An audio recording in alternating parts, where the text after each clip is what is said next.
Welcome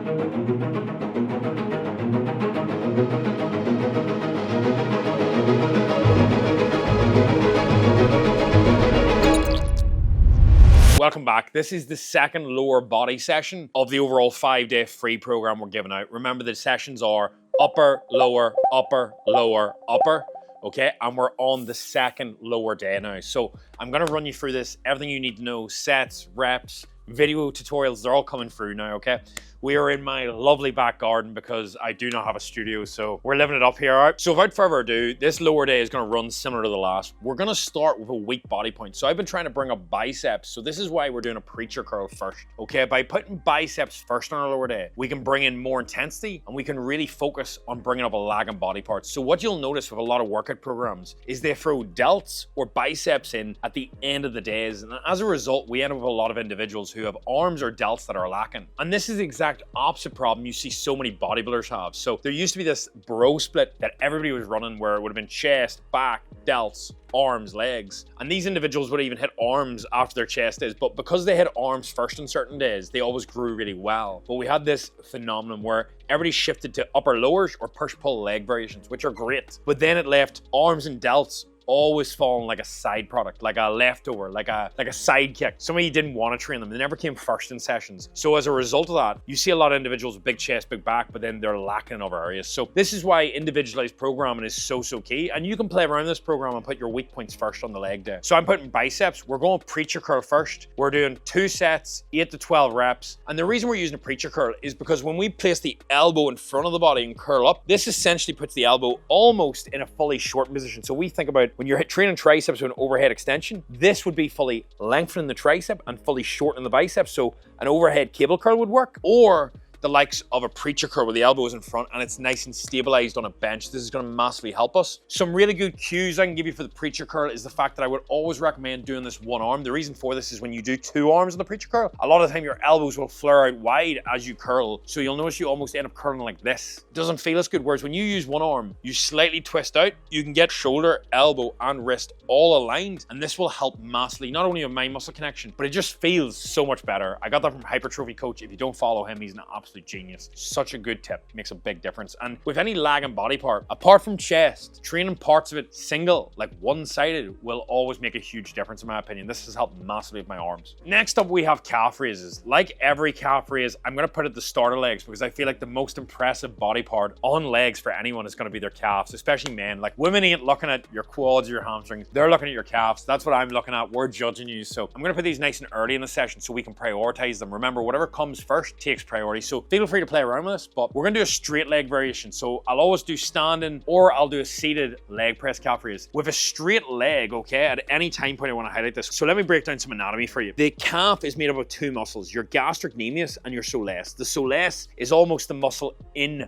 behind the gastrocnemius. So the gastrocnemius is the one you see. Now, when you bend your knee, okay, when you do seated calf raises, don't know what that movement was, but when you do seated calf raises, your soleus does a lot more of the work than the gastrocnemius, which means it's not the most optimal, I hate that term, but the best exercise, in other words, for growing your calves, actually the muscle you're gonna see is gonna be straight leg variations. That's gonna be your standing calf raise or your leg press calf raise because the leg is fully straight. Most important things here is take a really slow tempo. The Achilles tendon in the back of the ankle is the most elastic tendon or ligament in the body, and as a result you want to pause for 2 to 3 seconds at the bottom to fully deload that tendon so you're working your calf rather than just using the elasticity of the tendon, okay? That's the best tip I can give you. With all these movements you will know I'm taking like 2 or 3 minutes rest. Remember, it's not about doing more, it's doing less but better quality. It's common sense, but common sense ain't so common anymore. Next up we have hypers. So this is a phenomenal movement that I think it's butchered a lot.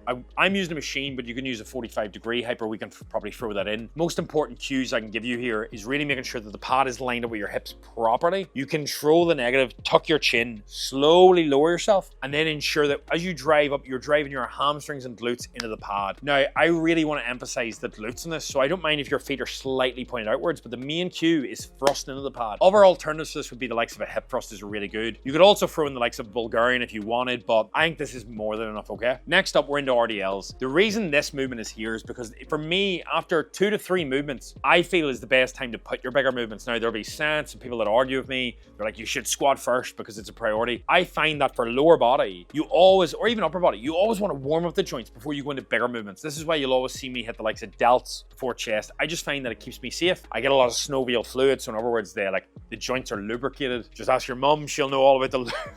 But you get my thought process in this. It also primes us mentally that we're going in these sets ready, because if you've ever trained with a really heavy weight and you go in and your first movement is a hack squat, a barbell squat, a deadlift, a bench, the psychological warm-up is tough as well. So I think it's really good to put it as the third movement, fourth movement in your workout, because it actually allows you to really go in and smash this. And a lot of people will be like, oh, but this and that. This is what works for me, and has worked for hundreds of my clients, if not thousands at this stage. So upper body movements, I would probably put your bench press like second or third, just so there's one movement in front. But for lower body movements like an RDL, I'll put third or fourth. So with that said, RDL, the only cue I want you to do is make sure that you imagine you're pushing your ass back like you're holding 2 grocery bags in your hands, driving the ass back the entire time. Your knee bend should stay the same throughout the movement. We're only going to do 2 sets, 8 to 10 reps. You can even go 6 to 10 reps if you wanted to here.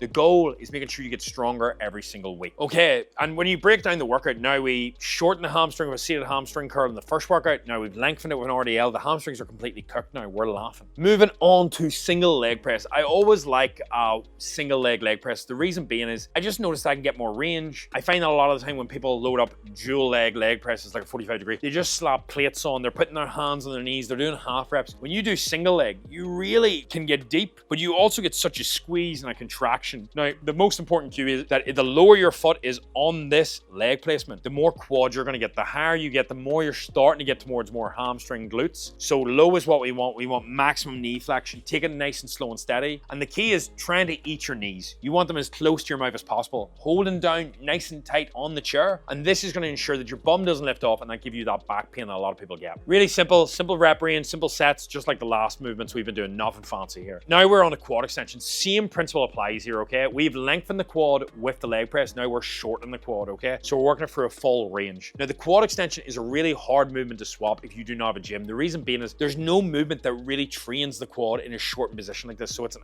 absolute must. The only way you will butcher this is if you're using too much weight, you're doing half reps, or you're just forcing up and swinging it. So take it controlled, pause at the top, and the most important things I would say here is don't be afraid to lean back, but pull yourself down super hard. This is going to stabilize you, allow you to kick properly, and it's pretty self-explanatory from there. Then finally, we have rope ab crunches. This is another crunch variation. Feel free to add a little bit more ab work if you wish, but what I want you to really focus on here is making sure you get a full stretch. And with rope ab crunches, don't just use a rope, try 2 handles. This is gonna save your pinky getting mashed, okay? Really important. It's just gonna allow you to load the weight. And I want you to actually allow your back to hyperextend. So I actually mean allow your abs to allow your back to slightly U-bend. That's the best way to put it, okay? Because you're gonna get a full stretch in your abs by allowing your back to U-bend. And then as a result of this full stretch, we can get a full contraction. You want to focus on getting your mouth to your private parts, and that's going to curl you in, uncurl, curl in. And with a rope ab crunch, unlike other ab movements, we're going to be able to overload this movement over time. That's going to affect us massively with the muscle we're going to grow. And when you have bigger abs, you can actually be at a higher body fat and they still show. So I'm praying mine will still show here. But essentially, I'm not shredded, but because I have good ab tissue, they'll always show. Now, super straightforward. That is day 4 of our 5-day workout program. And remember, you could stop here and you could just do an upper, lower program. But for the 5th day, please click on the next video. You're gonna love this. It's such a good upper body day. Big love. I'll see you in the next one. I appreciate if you like, share, subscribe.